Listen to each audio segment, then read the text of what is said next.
Hola chicos, muy buenas tardes. Bueno, hoy les voy a hablar acerca de unos medicamentos que se llaman antimicóticos y otros que se llaman antiparasitarios. Esos medicamentos antimicóticos también son conocidos como antifúngicos. Entonces, para eso ustedes van a tener que relacionar otras materias que han llevado, como microbiología. Ahorita les voy a dar como un contexto de estas enfermedades y por qué las vamos a tratar, pero pues ustedes tienen que basarse en los libros que llevaron en microbiología, ¿sí? Con sus diferentes docentes, tanto corrida especial escolarizado, escolarizado segundo semestre y corrida especial intensivo, ¿sale? Entonces, estas infecciones por hongo también se les conocen como infecciones micóticas, ¿sale? Micóticas. Entonces, ¿qué quiere decir? Pues esos medicamentos que nosotros vamos a utilizar para tratarlos también se llaman antimicóticos o antifúngicos, ¿sí? ¿Por qué? Porque atacan el hongo. También a estas enfermedades, aparte de micóticas, se les conoce como infecciones fúngicas, ¿sí?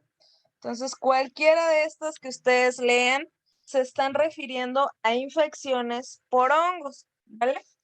Los hongos son muy parecidos a las bacterias en ciertas cuestiones y pues son organismos eucariotas, a diferencia de las bacterias que eran organismos procariotas. Bueno, pues estos van a ser eucariotas. ¿Qué quiere decir? Pues tienen una membrana celular, tienen una como tal un núcleo, van a tener pues sus organelos, ¿sí? Destinados obviamente a pues a su función o a su sobrevida, ¿sale? Ahora, la unidad estructural de los hongos no se va a llamar como tal, vamos a decirlo así, célula, sino que se va a llamar talo, ¿sí? Ahora, existen diferentes tipos de hongos, hay hongos tipo levaduras, va a ser diferente, y los hongos filamentosos, ¿sí?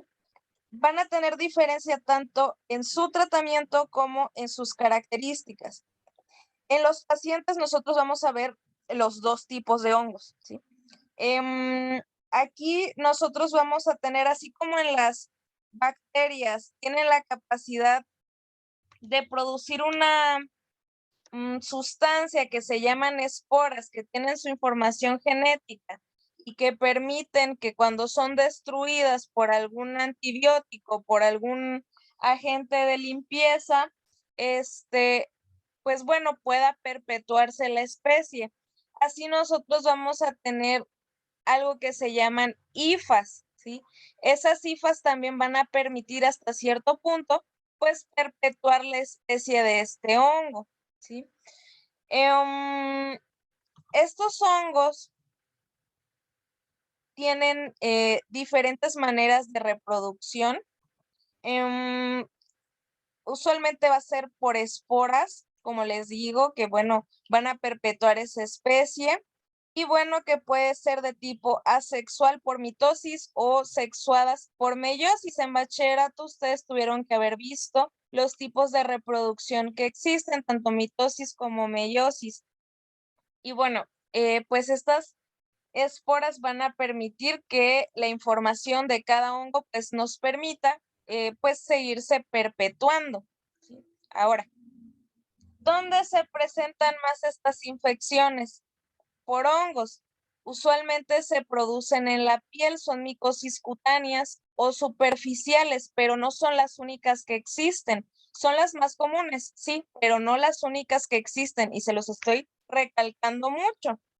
¿Por qué? Porque otras también las vamos a encontrar y más en nuestro estado, que es un lugar húmedo y caluroso. A los hongos les gusta estar en lugares calientes, húmedos, donde pues pueden proliferar más, a diferencia de un lugar muy frío o un lugar muy seco.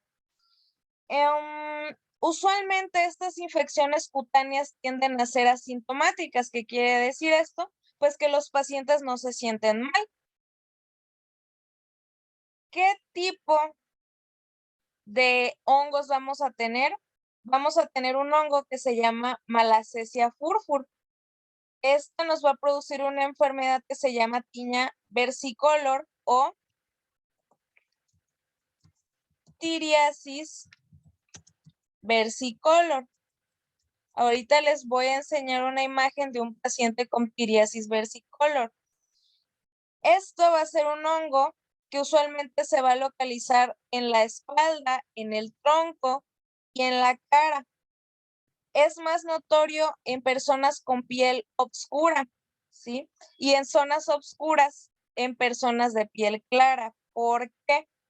Antes de que me vaya yo a otro punto, tienen ustedes que entender por qué se presenta más en ciertas coloraciones de piel.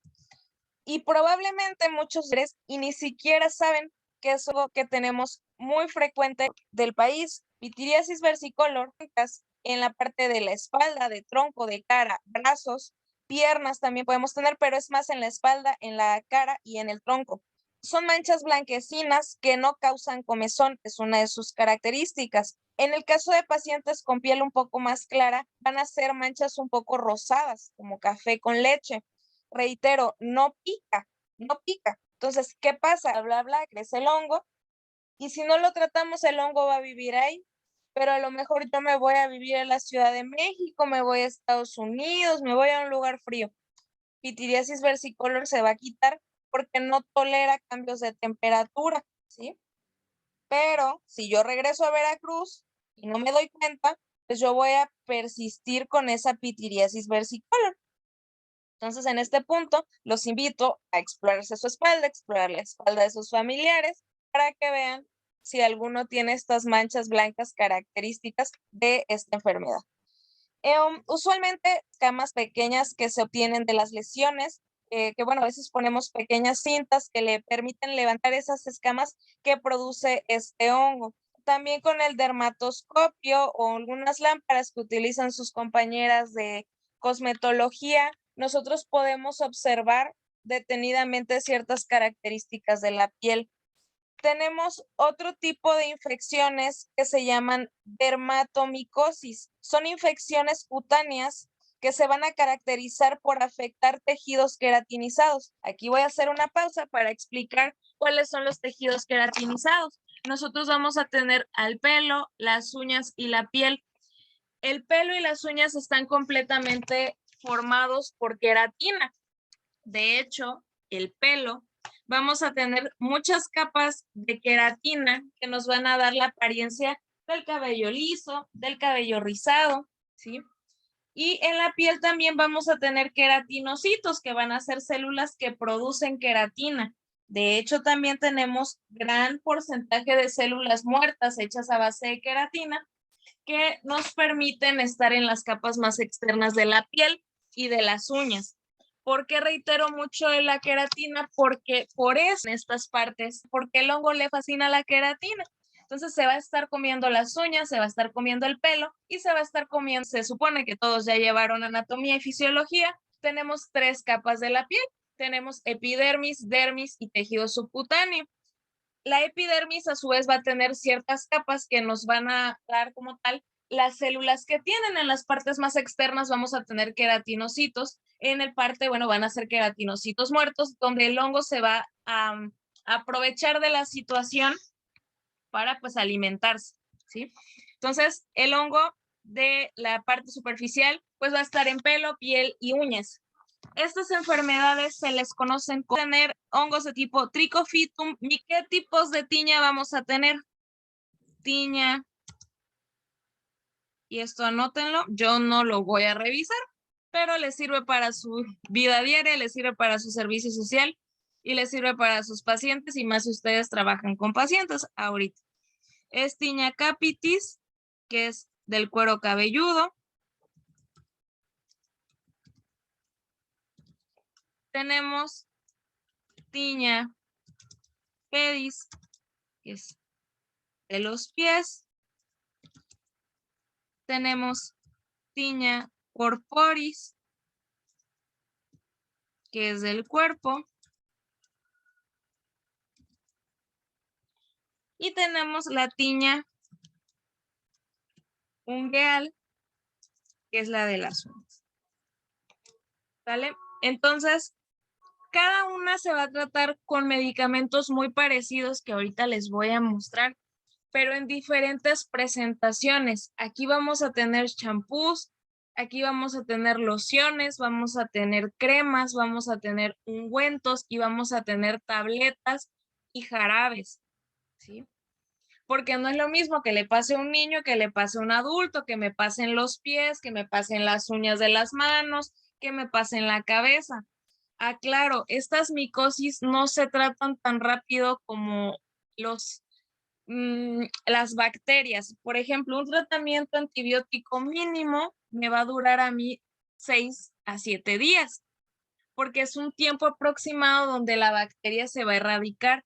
Menos tiempo me va a propiciar a mí una resistencia a los antibióticos, que ya había platicado yo con ustedes acerca de esto. Bueno, ¿por qué para mí es importante que sepan esta situación? Porque en el caso de los hongos no es tan fácil, ¿sí? Mínimo son 14 días y vemos o revaloramos si se le quitó. Hay personas que están un mes tomando medicamento y hay personas que lo toman hasta 6 meses. Por eso esos comerciales que ustedes ven que dicen que te quitan el hongo de los pies con una sola aplicación es mentira, va a volver a aparecer. Cosas milagrosas no existen y eso también se los dejé claro desde el primer día. Cosas milagrosas o tratamientos milagrosos no existen, por eso hay ciertos rangos de tratamiento, por eso existen, no porque nos guste a nosotros estar mortificando a la población, sino porque se debe de seguir. Tratamientos de tiñas de las uñas duran meses, así se los pongo. En el caso por ejemplo, tiña capitis, que es muy parecido a la caspa, parecida, va a durar 2 semanas o más. El del cuerpo también. Entonces, va a depender mucho del sitio donde esté. Entonces, tiña capitis, tiña pedis, tiña corporis y tiña ungueal. Ahora, ¿cómo lo voy a diagnosticar? Lo ideal es que todos estos pacientes vayan al dermatólogo, pero probablemente no tengan los recursos y muchas veces caen en nuestras manos en el servicio social, en primer nivel de atención, en hospitales, en centros de salud, en hospitales de segundo nivel. En primer nivel de atención, bueno, pues nosotros vamos a hacer ese primer contacto. Otro punto que quiero que ustedes se queden con esto es que nosotros tenemos una cultura de ir al doctor cuando ya estamos enfermos. Lo ideal es que fuéramos al doctor desde que estamos sanos para prevención y promoción de la salud, cosa que ustedes hacen. Pero también el primer nivel de atención son los que deberían de tener el 80% de las enfermedades que se ven y muy pocas de estas enfermedades deberían de escalar a hospitales de segundo y todavía muchas menos a tercer nivel de atención.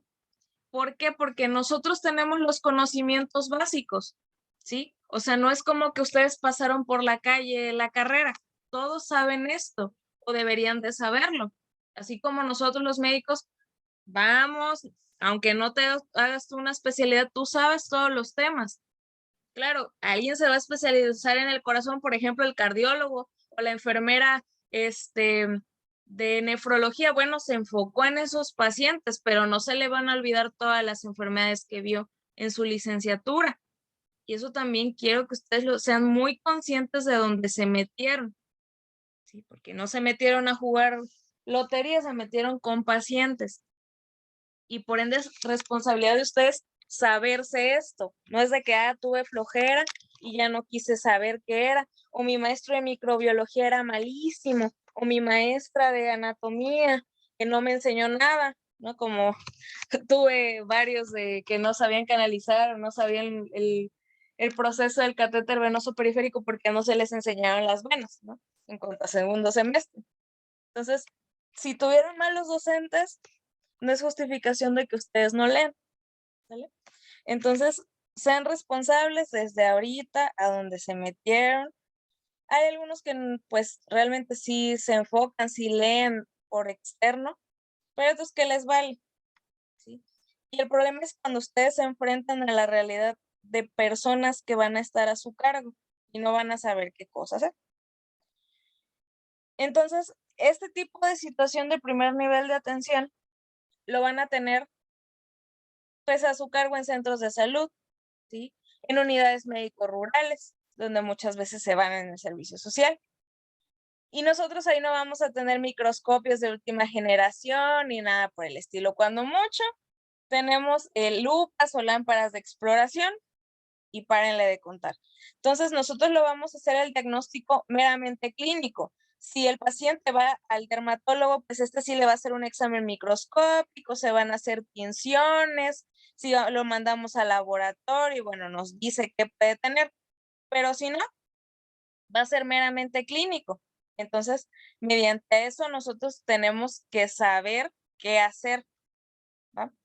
Ahora, entonces, ya vimos aquí micosis cutáneas y superficiales, pero no son las únicas micosis que existen. Hay micosis subcutáneas que van a estar debajo de la última capa de la piel, que es tejido subcutáneo o tejido graso. Estas van a ser como tal infecciones más severas, ¿sí? Esta, por ejemplo, va a ser la esporotricosis, que es causada por un hongo que se llama Sporotrix schenki, ¿sale? Este hongo vive usualmente en vegetación, ya sea viva o muerta. ¿Qué va a pasar? Yo estoy en el rancho, o estoy en una florería, o estoy en un vivero, o estoy en la naturaleza, o mi mamá tiene plantas, o X y Y cosa, me pico. Entonces, al picarme, característicamente es con rosas, pero cualquier planta que tenga picos, se produce una pequeña úlcera que no se cura y empieza a afectar vasos linfáticos, ganglios linfáticos y pues todo el circuito. ¿Cómo voy a hacer el método de diagnóstico? Pues en el cultivo, así como cultivamos líquido para bacterias, también vamos a cultivar pus, líquido articular, o vamos a hacer una biopsia cutánea, o sea, vamos a quitar una porción de tejido que, como tal, pues nos permita analizar qué es lo que contiene ese tejido, ¿no? Bueno, esto lo ponemos a analizar para que crezca en unos tipos agar. Ahorita ustedes van a decir qué cosa es un agar. Bueno, agar es como un medio donde van a crecer cada uno de los microorganismos, ya sean hongos, ya sean bacterias, con diferentes nutrientes. Sea laboratorista, nos apoya en ese aspecto. Y andamos aquí, vamos a ver qué cosa es la tiña pedis, cómo son sus características, para que ustedes, pues bueno, tengan bien marcada ese tipo de diagnóstico. Las características van a ser comezón, mal olor, descamación. ¿Cómo va a ser esa descamación? Cuarteaduras, pliegues, sangrado, enrojecimiento, infección, ¿sí? Entonces, ese enrojecimiento entre los pliegues de los dedos, en las plantas de los pies, en la parte superior del pie. Esto es sumamente contagioso. Los hongos son sumamente contagiosos. Entonces, si ustedes no tratan esto y, por ejemplo, comparten chanclas, comparten baños, comparten calcetas, comparten zapatos, olvídense. Con las uñas, lo mismo. Con la piel, lo mismo. Ropa, chones, lo que compartan, que van a transmitir la infección. Entonces, el tratamiento tiene que ser efectivo porque si no, al rato todos van a tener infección o pie de atleta, como se le conoce. ¿Cuáles son los factores de riesgo? Baños públicos, albercas, compartir pues todos los utensilios que les acabo de decir, tener muy húmedos los pies, sudar mucho, utilizar calzado que no transpire y no secarse bien los pies después de bañarse, ayudan a la formación de estos hongos, ¿va? Entonces, en el caso, bueno, de tiña pedis, tiña corporis, va a tener casi las mismas características, va a ser una comezón insoportable y va a tener heridas de este tipo circunscritas. Algunas van a tener pues no una definición tan marcada. Usted pica y se descama. Y entre más me rasque yo, más riesgo tiene el paciente o tengo yo de contaminar con una bacteria. Otra cosa que deben de saber es que yo puedo tener dos infecciones al mismo tiempo. Puedo tener hongos y puedo tener bacterias, ¿sí? Entonces, hay que tener cuidado. Esto es sumamente contagioso. Sí, pues factores de riesgo: climas cálidos, húmedos, no secarse bien, compartir ropa, estar en ambientes, por ejemplo, de baños públicos, de albercas públicas, donde hay muchas personas y bueno, nos podemos contagiar también. Esto es tiña corporis, esto puede aparecer en cualquier parte del cuerpo. Tenemos tiña cruris o tiña plural, también la tiña corporal, pero es en la zona inguinal, ¿sí? Está mucho en pacientes inmunosuprimidos, diabéticos, pacientes con VIH, con cáncer. Pues al no secarnos bien o que sudemos mucho, pues nos va a permitir o nos va a ocasionar pues este tipo de hongo en esa zona crural o inguinal. También pues vamos a tener la tiña capitis. En la tiña capitis vamos a tener dos formas. Una forma es causada por el microsporum. Algunos van a causar como lesiones que aparentan alopecia. Alopecia es pérdida del cabello. Y otros va a ser como si el hongo cortara así de forma mal cortada el espacio. Tiña capitis causada por Trichophytum causa alopecia y microsporum como que carcome el cuero cabelludo. Esto, si no se trata, obviamente, pues va a ser un desastre, pueden quedar marcas o inclusive alopecia permanente. En tiña ungueal, pues va a ser lo mismo, se alimenta de las uñas, se van a ver amarillentas, quebradizas, con un color inclusive hasta negruzco, cafezuzco, se quiebran, se ven como si las hubieran mordido, se van desgastando con líneas. Entonces, dependiendo de la severidad y el tiempo, pues es como se van desgastando. Esto necesita tratamiento vía oral, ¿sí? O un seguimiento vía tópica, pero persistente. O sea, que la persona vaya y se pinte las uñas o vaya a la pedicurista y ya se lo engañe con esmalte, no le va a quitar el hongo, ni que se ponga ajo le va a quitar el hongo, o sea, va a volver a salir, ¿sí? Ni los medicamentos milagrosos de Barmisil, Tetraderm, Padreiderm, bla, bla, bla, que ya les he dicho, tampoco van a solucionar el problema. Por aquí se lo están poniendo, lo dejan de poner y va a regresar el problema y peor, ¿sí? Entonces, ese tipo de tratamientos son por meses. Les voy a enviar las guías de estos tratamientos porque, bueno, son por meses, reitero, algunos son por semanas y ahorita les voy a mencionar pues cuáles son. En el caso de la esporotricosis, bueno, vamos a ver cómo es la esporotricosis. Esta es una ya subdérmica. Esta esporotricosis, recuerden, esta causa una lesión. Pues el tratamiento va a ser con un medicamento que se llama itraconazol, igual puede ser con anfotericina B, ahorita los vamos a conocer. Y hay tratamiento, o hay, hay infecciones fúngicas todavía más complejas que estas. Estas van a ser sistémicas que pueden llegar a cualquier parte del cuerpo. Entre las principales vamos a tener histoplasmosis, coccidiomicosis, blastomicosis, pero existen muchísimas. Aspergilosis. Entonces, ¿qué hacen estos hongos? Usualmente afectan el pulmón, pero se pueden ir a cualquier órgano del cuerpo, ¿sí? Al inicio empiezan siendo infecciones asintomáticas que si atacan a una persona que tiene su sistema inmunitario competente o bien establecido, pues no pasa nada. El problema empieza cuando realmente el paciente está inmunosuprimido. Aquí pues vamos a tener histoplasmosis causada por Histoplasma capsulatum. Estos son órganos que van a tener, que van a estar en la naturaleza usualmente. Usualmente van a vivir en medios calientes, medios húmedos y se dan por aspirar esporas del suelo y dan lugar a neumonía. Sí, cuadros parecidos como a la tuberculosis. Para esto, probablemente ustedes nunca hayan visto una radiografía de tuberculosis. Entonces, vamos a ver tuberculosis, radiografía de tórax. Y aquí sí me estoy dando con detalle para que ustedes lo puedan ver.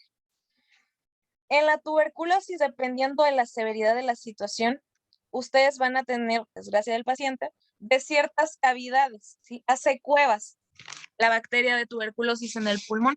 Entonces, esas cuevas obviamente van a mermar la capacidad respiratoria del paciente. como estas, son cavidades, ¿sí? Entonces, esas cavidades no van a cerrar, ¿sí? Y si son pequeñas, pues van a quedar como complejos que se llaman complejos de Ghon. Así que bueno, pues son cavidades que quedaron ahí. Estos pequeños circulitos que ustedes ven no deberían de estar. El pulmón debería de verse completamente negro. No debería de tener nada de estas decoraciones dadas por tuberculosis. El histoplasma, radiografía, radiografía de tórax, pues va a provocar casi lo mismo. Entonces ustedes van a ver que si en múltiples, este paciente fue muy atacada por el hongo. Estos hongos, pues, ¿dónde los podemos adquirir? Desde estando en nuestra casa, cuando empieza a haber crecimiento de moho o de hongos, que nosotros nos pongamos a lijar o que nos vayamos a una cueva, que nos vayamos a un lugar que tenga humedad y que esté creciendo hongo, el solo hecho de aspirar ese aire puede contener esporas y nos podemos infectar. Y en nuestro país es bastante frecuente esta situación y en el territorio donde vivimos también, ¿sí? Entonces, siempre tengan en cuenta estos hongos que no son la causa principal de estas neumonías y daño pulmonar, pues no, pero hay que conocerlos. Si nosotros no los conocemos, pues nunca los vamos a tener en cuenta, entonces no vamos a poderlos diagnosticar, ¿sí? Entonces, esto se llama histoplasmosis. Entonces, este es uno de los tipos de hongo sistémico que vamos a ver. Entonces, bueno, este es histoplasma. Vamos a tener otros que, por ejemplo, también son de tipo sistémico, como los de tipo Aspergillus. Este tipo Aspergillus son hongos que también viven en el ambiente, pueden crecer en cualquier parte del cuerpo y pueden afectar como tal pulmón principalmente, causando un tipo de neumonía, algo semejante como neumonía.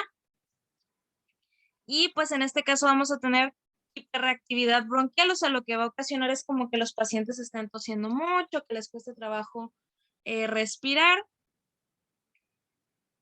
También ahí pues vamos a ver cavidades, o sea, en el pulmón, como en esta.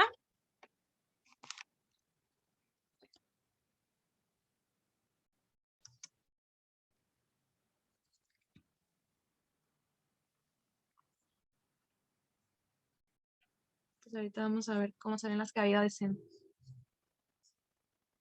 Entonces, sí, característica como intercambio, pues esto hongo va a ocasionar esto. Entonces, tiene que ser considerar micosis, que es, va a causar daño en diferentes partes del cuerpo, principalmente a nivel del suelo y de restos vegetales. Lo mismo va a preferir inmunosuprimidos en pacientes que están en tratamiento de quimioterapia con corticosteroides o antibiótico. Otra cosa que tienen que saber es que, bueno, los pacientes que están tomando antibiótico y corticosteroides como hidrocortisona, dexametasona, betametasona, etcétera, pues tienen más riesgo de presentar daños e infecciones posteriores, por ende, pues se enferman más fácilmente. ¿Vale? Pues bueno, este va a ser un hongo también que va a causar daño en diferentes regiones y aquí pues se tienen que utilizar más medicamentos enfocados a tratar pues la infección. En este caso vamos a tener también otra que es de tipo sistémico, que es muy conocida, que es candidiasis o cándida. Esta, la más frecuente es causada por Candida albicans, pero también existe Candida glabrata, crucei y tropicalis. Puede causar candidiasis en la región oral, intestinal, vaginal y también en la región inguinal. ¿Vale? Algo que quiero que sepan es que no todos los pacientes que tengan Candida albicans en un cultivo quiere decir que se van a enfermar. No todos los pacientes, reitero, que tengan Candida albicans positivo quiere decir que es algo malo. Todos tenemos Cándida en región vaginal y tenemos Cándida en región intestinal, pero no todos se nos van a desencadenar infecciones. ¿Cuáles son los datos de una infección por Cándida? En la región vaginal es flujo vaginal como requesón, como queso, blanco, que no huele mal, que pica relativamente y ya. En la mucosa oral esto es muy común en los bebés. Pues vamos a verlo aquí. Candidiasis oral. La candidiasis oral, pues, la región de la lengua es más común en los niños, en las mujeres, sí, en los varones adultos. En la región vaginal, pues bueno, se va a ver un flujo de coloración blanquecina, como requesón, ¿sí? Que tiene en la región del cérvix y del cuello del útero, pero hasta ahí. Y además, una candidosis inguinal causada por esto es principalmente en pacientes inmunosuprimidos, ¿sí? O en bebés con tuberculosis, pacientes en quimioterapia, con lupus o en tratamiento con corticosteroides, ¿vale? También el diagnóstico es clínico, ya pues el dermatólogo o el laboratorista pues son los que nos podrían hacer un diagnóstico ya más específico con un cultivo. En este caso, el tratamiento va a ser un poco diferente a lo que estamos acostumbrados con los demás hongos que ahorita les voy a explicar. Y hay otro hongo que es muy importante, que es el Cryptococcus, que da la criptococosis. Este también va a ser un hongo que se aísla del suelo y se asocia a los excrementos de palomas. Se da por inhalación de este hongo y tiene a ocasionar un daño a nivel pulmonar. Sí, también se puede diseminar por sangre y pues bueno, en pacientes inmunosuprimidos nos puede causar daño también a nivel encefálico y bueno, pues todo esto nos va a traer problemas pues algo severos, ¿vale? Entonces para esto vamos a tener nuestros medicamentos, que es lo que nos truje, pero si no saben las enfermedades, pues menos van a saberse los tratamientos a esas enfermedades, ¿no? Entonces vamos a tener estos antifúngicos o antimicóticos que van a ser de la clasificación de los polienos como la nistatina y anfotericina B. La nistatina es el único tratamiento para candidiasis o cándida. Anfotericina B pues sí se utiliza para otros tipos de hongos, ahorita lo vamos a ver.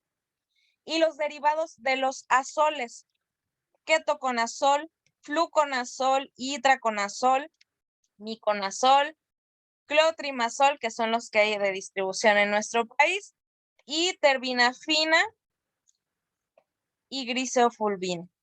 Para las micosis superficiales, que es pityriasis versicolor y tiñas, de las que ya les dije, vamos a tener como tal tratamientos con los azoles, que es ketoconazol, miconazol, gliseofulvina, ¿sí? Y la nistatina, que es para cándida únicamente, ¿sí? Para candidiasis.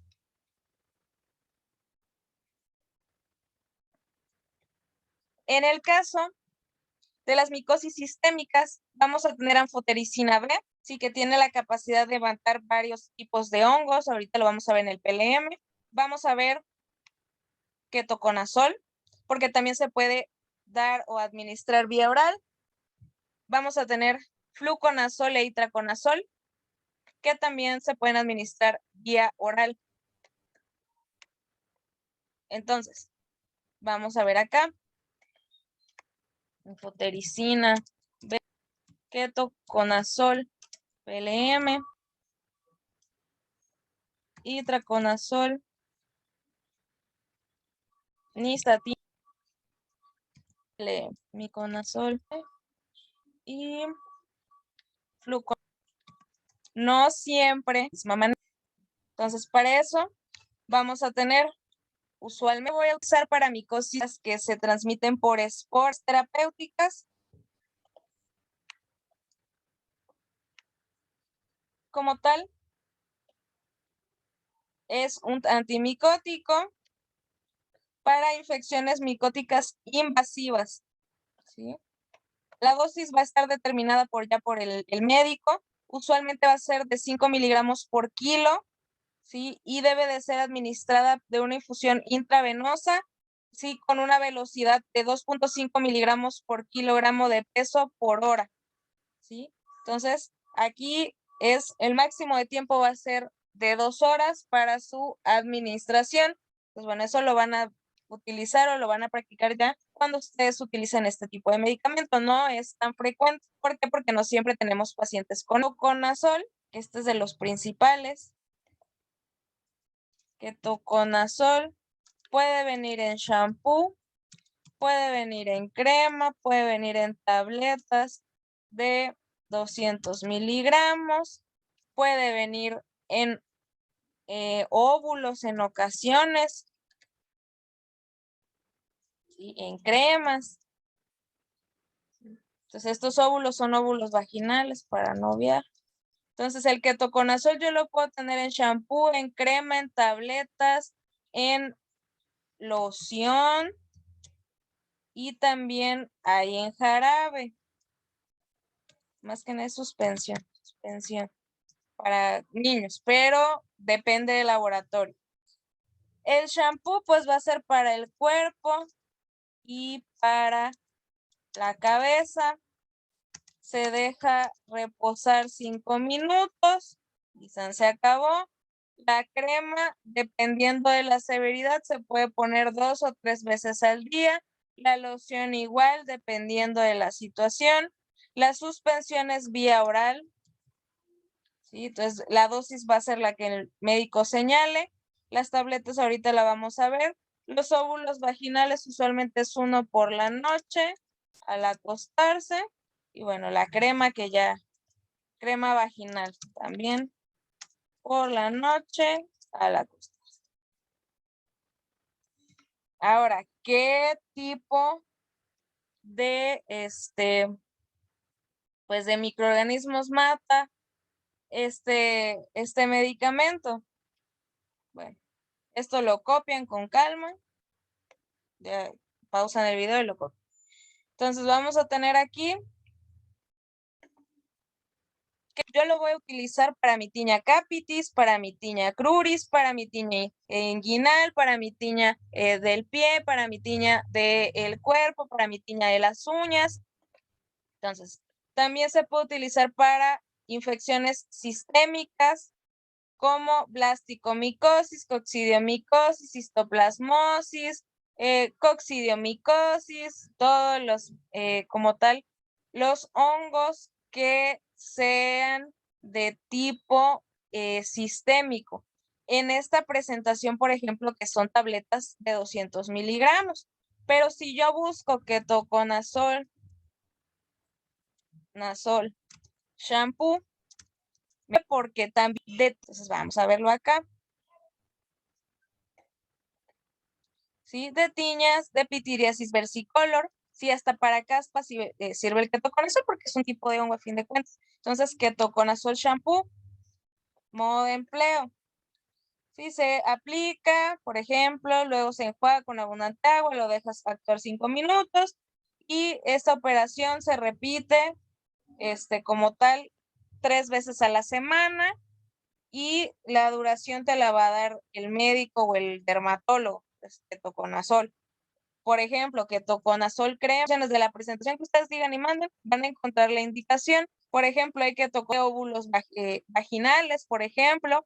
Entonces, dependiendo, por ejemplo, les voy a poner esta de ketoconazol para infecciones, por ejemplo, obviamente, señora, pues cuando usted ya se vaya a dormir, que no vaya a hacer ya literalmente nada, se aplica su óvulo o se aplica su crema. Sirve para Garnerella vaginalis, sirve para Mobiliscus, sirve para Cándida, sirve también para bacteroides. Entonces, es uno de los tratamientos más importantes para vaginosis bacteriana, que bueno, es una de las más frecuentes. Aquí el tratamiento puede durar desde una semana hasta 2 semanas, dependiendo de la severidad, o más, sí, o más. Entonces, ketoconazol, les digo, vienen muchas presentaciones. El ketoconazol es pues un poco más severas. La composición es de itraconazol de 100 miligramos. Sirve para aspergilos, para blastomicetis, para cándidas ya más, un poco más resistentes, para coccidioides, para histoplasma, para todas las tiñas que existan, las tiñas también de las uñas, Pityriasis versicolor también lo podemos utilizar. Y bueno, aquí nos va a decir para cada hongo cuánto lo vamos a utilizar. Como les digo, ahí para los pies es de 30 días, una vez al día. Otras son por 6 meses, otra por 15 días, dependiendo, ¿sí? Entonces ya ustedes con calma, cuando se encuentren a un paciente así, buscan la dosis necesaria, ¿no? De la vía oral para candidosis oral, vamos a tener esta suspensión de nistatina. Sirve única y exclusivamente para candidiasis oral. Entonces, esto se va a aplicar como tal de 1 a 2 mililitros o 100,000 unidades a 200,000 unidades de nistatina en los bebés, ¿sí? Ahí pues se va a retener en la boca antes de deglutirla para que pueda ayudar a quitar la cándida. Igual con una gasita se le va a retirar toda esa parte blanca que está por encima de la lengua, pues bueno, para evitar daños. Tenemos otro que se llama viene en presentación de tabletas, viene de spray. Entonces, terbinafina hay crema, hay spray y hay en tabletas. Y es una de las principales opciones que las guías de práctica clínica nos dan. De hecho, también existen guías de práctica clínica que les voy a enviar. Y para esto, pues sirven para los diferentes tipos de tiñas, para las tiñas de las manos. Y bueno, la dosis va a depender del tipo de infección que tenga el paciente, ¿sale? Entonces, el tratamiento más largo es la de las uñas de los pies, porque bueno, se tiene que erradicar por completo el microorganismo. El miconazol viene usualmente en presentación de crema. Sus indicaciones es para los tipos de tiña ya antes mencionados, para cándida, y la dosis va a depender, a veces se pone una vez al día, a veces se pone 2 veces al día, y la duración puede variar desde una semana hasta varios meses dependiendo de la infección. Fluconazol en forma de crema y fluconazol en forma de cápsulas. Las indicaciones que van a tener es para infecciones en las cápsulas, para infecciones sistémicas, cándida ya más resistente. Y bueno, pues la dosis va a variar lo mismo dependiendo de dónde nos esté afectando. También el hongo de cándida nos puede provocar una infección que se llama balanitis, que es un como tal enrojecimiento y erupciones a nivel del pene en los varones. ¿Sale? Entonces, bueno, todas estas se las voy a enviar. Estos yo los voy a estar enviando, si los veo o no, ya pues eso sí no va a ser mi responsabilidad. Mi responsabilidad es utilizar de la mejor manera. Estos son los principales medicamentos que tenemos nosotros en nuestro país, pero bueno, conforme ustedes vayan saliendo de la licenciatura, pues probablemente ya haya muchos más. Entonces, bueno, esto aquí va a ser todo lo de antimicóticos. Les voy a grabar uno de antiparasitarios porque también son muy importantes para su práctica clínica. Y les voy a enviar las guías de práctica clínica de estas infecciones que también les acabo de mencionar, ¿sale?